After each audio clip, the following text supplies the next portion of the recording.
Welcome. This is Kristen Crabtree with the Lance Edwards Group. We have a special treat today. We're interviewing a new apartment champion who is here to share his story about how he closed his first multifamily deal since getting started with Lance's system.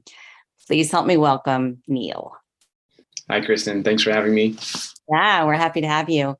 So before we get started, share with me a little about your personal and professional background. So basically, I'm currently located in Orange County, California. I'm currently a medical doctor. I have a private practice in the city of Orange. Been doing that about 2 years now. Graduated my residency in 2019. When I graduated, I pretty much, was planning on doing some type of business with medicine, but I started to realize I'm going to need another line of income relatively quickly. So I started to educate myself as soon as I could, started reading books, obviously, such as like Rich Dad, Poor Dad. And then I started looking up different seminars and moving forward. So 2019 is when your real estate journey started, and it started with educating yourself. Is that correct? Yes, correct. Just doing self-education, online books, self-help, all those first. Okay, sounds good. And I just realized I forgot to do the upfront summary about sort of the facts of your situation. So let me pull that up. Okay, so Neal, your deal was 14 units. As you just said, you didn't really have prior real estate investment experience at the time of starting. Your desire was to create passive income and a second income stream. Your profit strategy is rehab and hold. As you said, you're located in California in Orange County, and the property is in Ohio. Correct. You found the deal by talking to real estate agents in the area, and one of them had an off-market deal.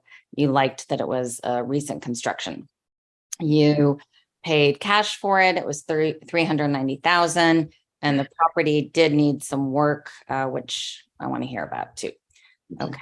Does that sound like a pretty good summary? Yeah, that is. Awesome. All right.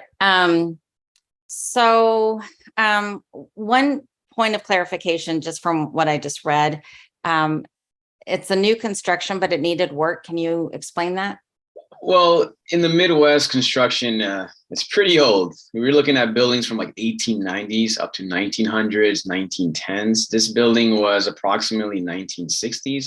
So per Dayton standards, I'd say this is relatively new. However, 1960s to now is still a long time. So it did need some construction. Yeah. Gotcha. Okay, gotcha. Did you do, prior to in working with Lance's system and investing in multifamily, did you do any single family or any other real estate strategies? I did. I was working a little bit side by side with my dad. He's been doing real estate for a long time. So he's, dabbled in a lot of different things. One was like a fourplex around the same area in Ohio as well. And so I was somewhat involved, but because I was relatively new, I didn't feel as comfortable becoming too, active in it at that point. Okay, gotcha. So why did you start researching and pursuing specifically multifamily investing? For me, as I was mentioned, because my initial job is a physician, I'm not looking to really flip. That would probably create more of a financial issue for me. So I figured in terms of time management, my job is pretty time heavy. So I figured doing a passive strategy with multi-units is probably the most effective and efficient way where I can still generate money with hopefully less oversight from day to day. Okay, perfect. You've mentioned, sometimes my questions are repetitive of what you've already said, but it's to see if there's anything you want to add. So you mentioned that one of the reasons you started looking at real estate in general was to supplement your income, create passive income. Was there anything else that you're trying to solve through real estate investing? Well, I actually just really like real estate. I find it very fun to learn about. I think I want to try to create like a legacy.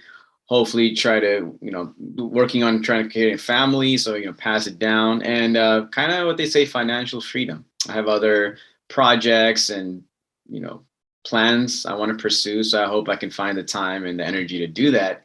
And I feel developing this new strategy with passive income along with my medical will eventually open up other doors for me. Let's go ahead and dive into those projects and plans since you brought them up. Sometimes I allow it to Sure. unfold as we go on, but I'd love to hear about those. What are they? Yeah, so obviously, as a doctor, I do private practice. I'm seeing patients, day in, day out, Monday through Friday. I really enjoy education. So I do a lot of lectures. I give lectures to different senior resident homes. I did one just yesterday, actually. And, my goal is obviously to try to work on that part, education. I was also, I guess, getting into the media. I was on the news about a week ago, doing a small little piece about Lyme disease. So I'm just trying to get out there. And the goal would be to do some, like I said, work for my clinic and also do education. I'm trying to pick up golf, right? So a lot of different projects, but I like public speaking. And I plan on becoming either not faculty, but a guest speaker at my medical school eventually. Okay, perfect. What was your financial situation like before you began investing? Yeah, so obviously, with medical school is not a cheap, let's put it that way. So, I had loans, obviously. Luckily, my parents did help me out somewhat, so they took some burden off. But yes, I had some loans, and then I did work for like a year and a half doing different jobs before I started my private practice. So I was able to clear some of that. I felt I was in a relatively good shape, and then I started generating money as I did my private practice. And so then I realized this money's kind of sitting. And I said, I better figure something to do with this instead of just, doing nothing. Gotcha. Do you have a specific financial goal? Specific financial goal, definitely, in terms of doors, I'd love to own at least 100 doors by the next 5 years. There's not like an actual number that comes in my head that says, hey, this is the number of dollars that will make me happy. I think more is to be able to do my live the lifestyle I want to live without having to worry about looking at like the bill, looking at those type of things. Mainly the goal would be to ideally retire and work as a hobby, not as a necessity in the next 10 years. Okay. Is that your ultimate dream, or what is your ultimate dream? Ultimate dream is to speak. So just lecture, educate, even maybe, who knows, I even thought about maybe for even Lance's program where I now have to prove myself first in terms of my own record. So I'd love to even do real estate education at some point once I'm established myself. So like seminars, education, any way I can. Great. You've touched on some of these, but in what ways were you hoping real estate investing would change your life? I think I was just hoping to really expand my mind. Being in medicine, you quickly learn that you only are so, like, what do you call it, the horse or the vision. Your vision's very narrow. People only know about medicine. And I saw a lot of my friends also struggle with financial concepts. So I was hoping that learning and self-educating about real estate, along with Lance's help, that I'd be able to expand not only my horizon, but become more financially savvy, which is something that's never taught in school or in medical school for that matter. Okay. So where did you get stuck? Like, why weren't you able to do this on your own? Why did you seek help from Lance? Well, as like I said, my background as a medical, you only learn medicine. So I was like, I don't want to start on the wrong foot. I'd like to have some guidance. And I thought you can only learn so much from books and from like YouTube videos and online, but to actually have, I attended Lance's seminar back in, I think, February 2019. And I felt like being in a room with like-minded people, learning from people who've gone through the journey would really help me kind of materialize what it meant to actually be successful in real estate. So I felt like I needed that next push instead of just words versus actions. So I wanted to kind of be guided. Okay. And what obstacles did you face when you got started? The biggest obstacle is how to start. It's pretty nerve-wracking. There's so many different, moving parts in real estate. So I was trying to say, what type of real estate, number one? How do you even approach people in the real estate market? and the strategies on how to talk to them. I didn't know the language well enough to, I feel, be confident to have a conversation with some of these realtors. So I don't want to look kind of maybe foolish per se on a call. So I thought I better kind of practice and learn the lingo and have those type of conversations. Okay. So aside from the lingo and sort of the basic knowledge, what has been your biggest challenge entering the market? The biggest challenge is it's competitive, where to start, how to find the deals. That's really a big challenge, right? Because I know right now we're kind of in a recession per se, but back when we started this, we were still in a good place, but it was very competitive. A lot of people are doing some, similar things, doing multifamily. So is this the first step? What market to locate, how to navigate that market, and how to study it. So getting the background. Mm-hmm.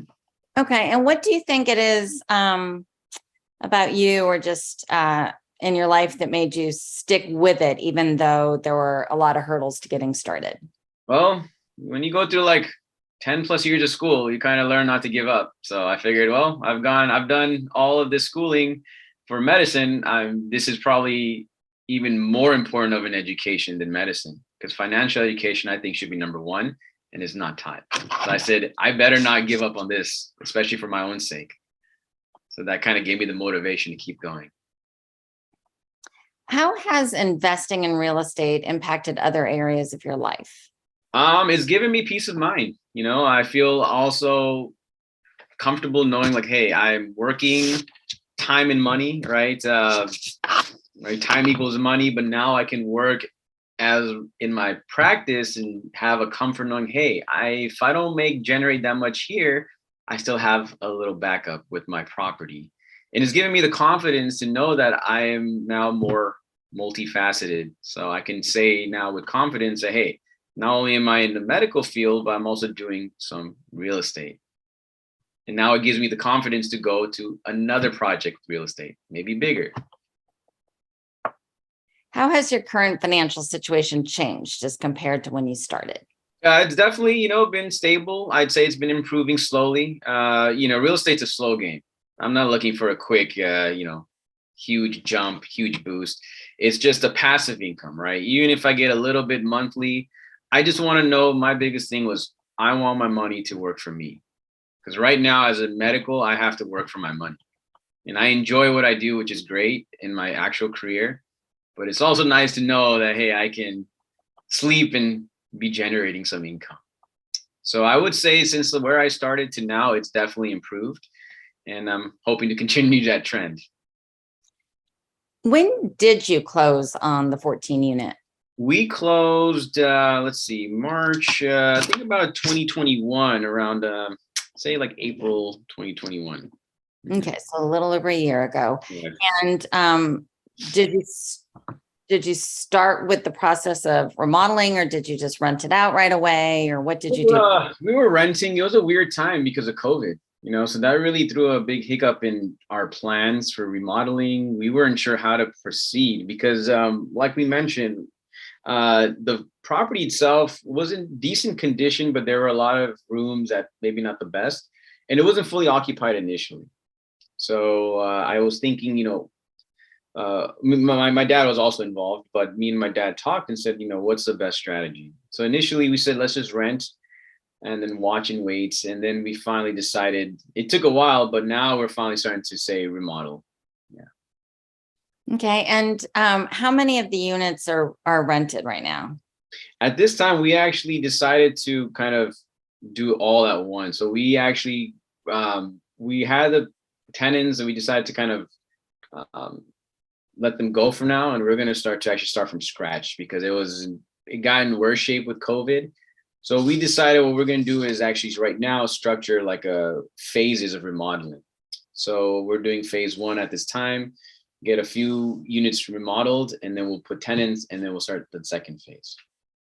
Okay, gotcha. At this time, we're taking a little bit of a hit, but that was part of the plan. Okay. So you do have rental income coming in now or not? And at this moment, no. Okay. We did initially, but now it's kind of slowed down, but that's what we wanted to do. Okay.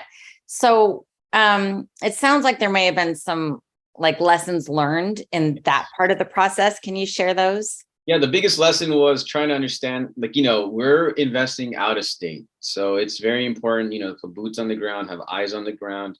We did go check out the property, really see it firsthand.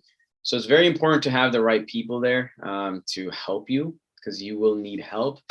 It's very important to understand what type of strategy you're looking for. Because we went from having some rent, hindsight, to be honest, we probably should have kept some of those tenants as we remodeled. But we were, I guess, a little maybe more aggressive. So I would say definitely you want to keep some tenants and also management company. Very important to do your due diligence and homework when it comes to management company. Talk about that. Our initial management company, we were, like I said, this was my first ever experience. So we talked with them. They seemed like, good on paper, good talkers, and they were not doing their part.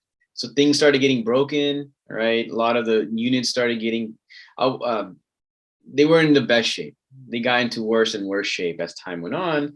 The management company ended up kind of just going belly up.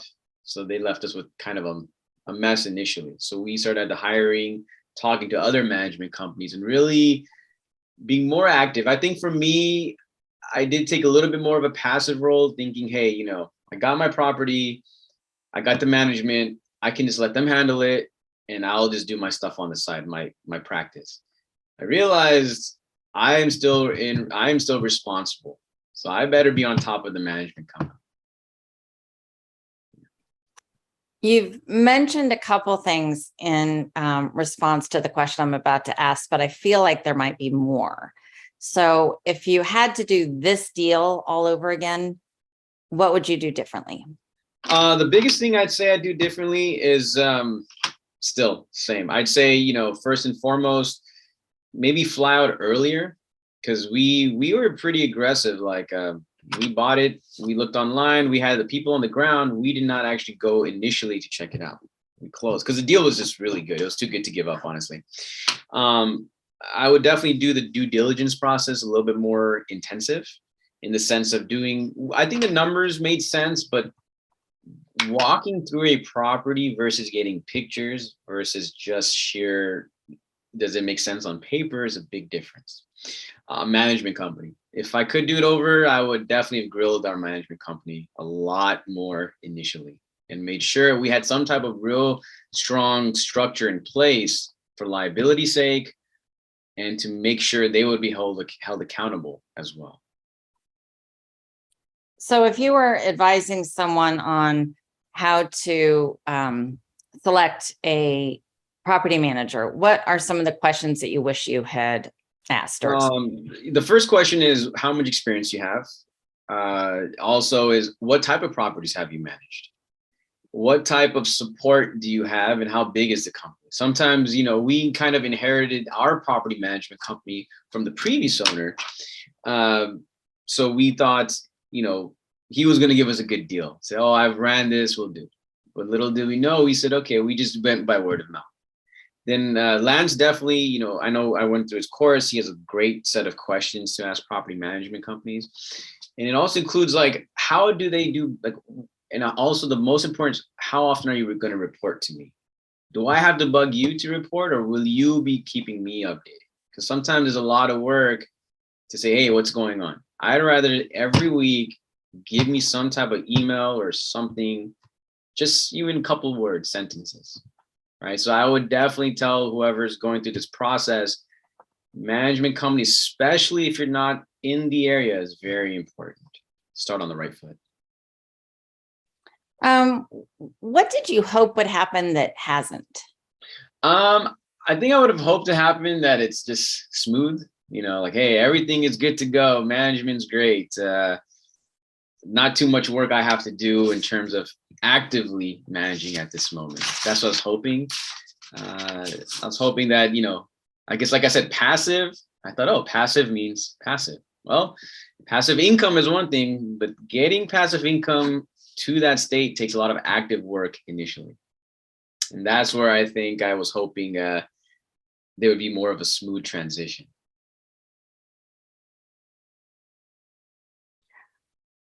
What are some of the steps that you had to actively take that surprised you, other than interviewing the property manager?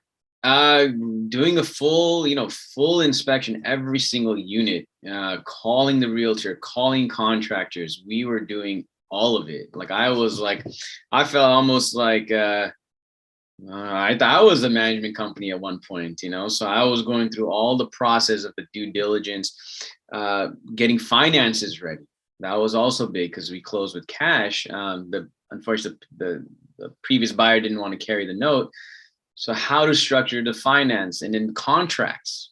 I had to get our contract ready. I wrote up, our contract. There's like templates.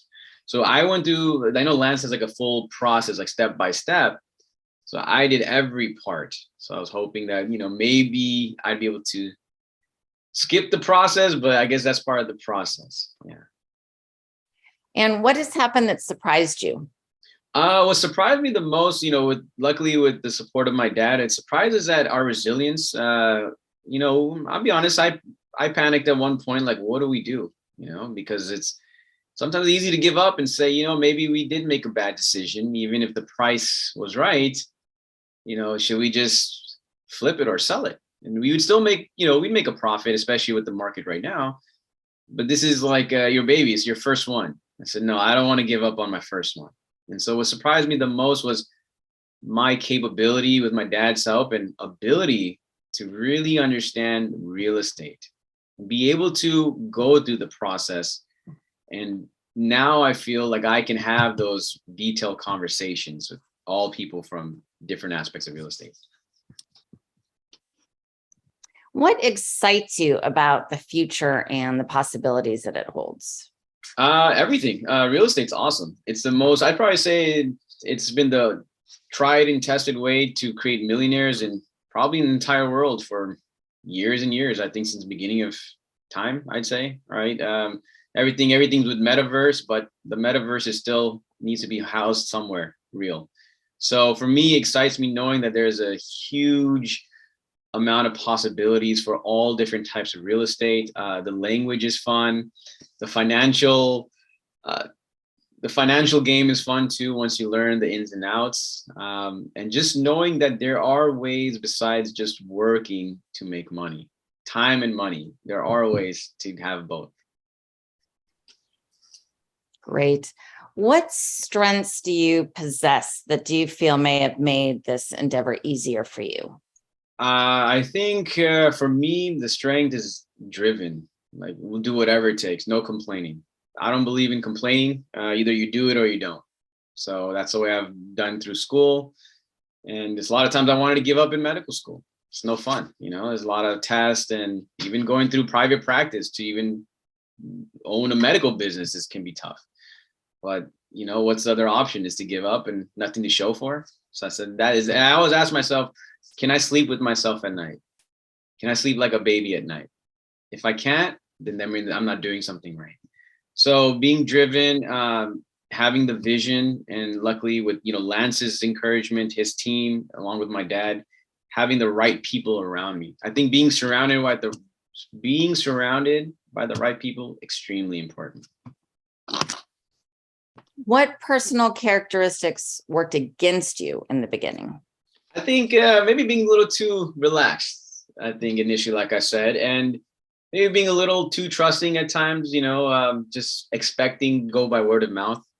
Oh yeah, management company's gonna do it. Okay, that's good. Not doing my part, and I'm so used to doing it on my own field. I thought, oh, maybe it'll be different here. So that I think made me really kind of wake up and say, hey, Neal, you better at least be on top of it now, so you get it done right the first time. Mm-hmm. And what has changed about who you are since you started down this path?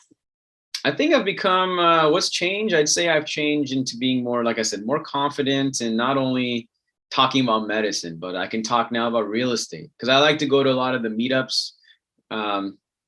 sometimes we still listen to Lance's seminars and everything. So it's really nice that when he's speaking, it's not like, what is he saying? It's not like a foreign language. So it's very exciting to know I've come to that point. And I feel more comfortable in my own financial and hopefully personal situation, my personal life with all this. Talk about that a little bit. Yeah, like I've always felt like, my goal was to work for fun, try to do my hobbies, do everything I could. So now I finally feel like there is a light at the end of the tunnel. I honestly thought I was going to work till I literally can't think anymore as a doctor. And it was kind of, it's kind of disheartening, discouraging. But now with this new, passive income coming in and with this entire new wealth of knowledge, I'm very excited to know that I have a lot of potential now outside of just having to work a job and still be financially safe. And like I said, be able to sleep at night. When you just made the comment about thinking that you were going to have to work, until you die, basically, were you thinking that because you thought that would be the only way you could financially maintain, the standard of living, or was that more you thought that was the way you wanted it to be in terms of like you love medicine so much you want to do it till you die, or explain that a little? Yeah, so for me, I'm very fortunate to say I actually enjoy what I do, regardless of if I was a doctor or any career, because that itself is tough to find for any career. I always told myself when I started medicine is part of my life. It's not my life, because I've seen it too many times where the doctors work till they literally like 80, 70 and their entire life is gone. And how am I going to take care of others if I'm not going to take care of myself? So for me, it was a lot about just, being, like I said, when you go through medical school and all this, they don't teach you anything about finance. It's not expected. It's not taught. So all you're taught to learn is how to be a good worker. And it really was, and I said, is this who I'm going to be? So I had a really big internal conflict. And luckily, like I said, my dad's been in real estate. He introduced me to some, and I was interested. So I really started to take a lot of focus into being like, okay, maybe there is another way. I started to look outside the box when we've been told all our lives, there's only one way to practice medicine. This is it. You have to work, you got to see patients, and then you retire. And I said, this doesn't make sense to me. So luckily, I'm just very fortunate I was able to at least even question that at the age I am. So that helped. How old are you? I just turned 32 last week. Okay. Are you married? You haven't mentioned a wife or family. No wife at this time, not married. So yeah, I guess that's the first step. So working on that. That's why I'm hoping with all this, personal life, I can at least establish myself. And, I'd like to have a family at some point. So, and, it can be expensive. So I want to at least be comfortable knowing I can at least work medically, make money, and now real estate. Because I always told myself once, if I have a wife and kids, I want to be there for them. So I would not want to work as much in medicine, but still be able to maintain my quality of life. Okay. Did you discover anything about yourself in this process so far that surprised you? What surprised me is just the process is that I'm doing it. I think is what, I think a lot of times is easy to get stuck in the information. We live in a world of information. I took Lance's seminar. I was really pleased with it, very excited. Well, what am I going to do with it? Some people might just take lectures, seminars, YouTube, and say, oh, okay, that's it. He always stressed action. It's all about action. And I was very hesitant, nervous, but I'm so proud of myself for doing it. No matter if you fail or not, or the struggles, but if you don't do it, you have nothing to show for it. And so at least now I can say, good or bad, I was able to do something. So I want you to imagine yourself 5 years from now. You did have, I think, a goal of 100 doors in 5 years and retired in 10. So imagine yourself 5 years from now. How has your life changed? Well, better be married at that point. So hopefully married, have a kid. That's definitely for personal side.